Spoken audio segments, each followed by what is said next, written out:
بسم اللہ الرحمن الرحیم۔ حضرت صالح مرری رحمۃ اللہ علیہ فرماتے ہیں کہ میں ایک مرتبہ جمعہ کی رات میں آخر رات جامع مسجد جا رہا تھا تاکہ صبح کی نماز وہاں پڑھوں۔ صبح میں دیر تھی، راستے میں ایک قبرستان تھا۔ میں وہاں ایک قبر کے قریب بیٹھ گیا۔ بیٹھتے ہی میری آنکھ لگ گئی۔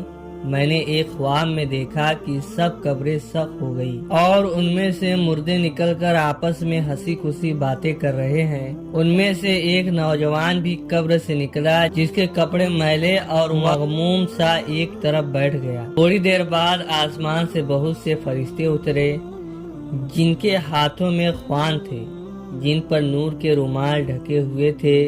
وہ ہر شخص کو ایک خوان دیتے تھے اور جو خوان لے لیتا تھا وہ اپنی قبر میں چلا جاتا تھا۔ جب سب لے چکے تو یہ جوان بھی خالی ہاتھ اپنی قبر میں جانے لگا۔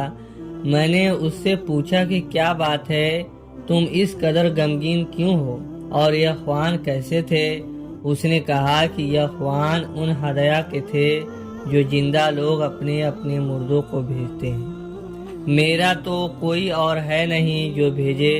ایک والدہ ہے مگر وہ دنیا میں پھنس رہی ہے۔ اس نے دوسری شادی کر لی، وہ اپنے خاوند میں مشغول رہتی ہے، مجھے کبھی بھی یاد نہیں کرتی۔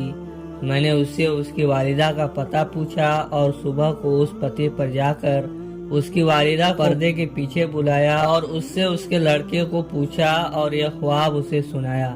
اس عورت نے کہا، بے شک وہ میرا لڑکا تھا، میرے جگر کا ٹکڑا تھا، میری گود اس کا بستر تھا۔ اس کے بعد اس عورت نے مجھے 1000 درہم دیے کہ میرے لڑکے اور میری آنکھوں کی ٹھنڈک کے لیے اس کو صدقہ کر دینا اور میں آئندہ ہمیشہ اس کو دعا اور صدقے سے یاد رکھوں گی، کبھی نہ بھولوں گی۔ حضرت صالح رحمۃ اللہ علیہ فرماتے ہیں کہ میں نے پھر خواب میں اس مجمع کو اسی طرح دیکھا اور اس نوجوان کو بھی بڑی اچھی پوشاک میں بہت خوش دیکھا۔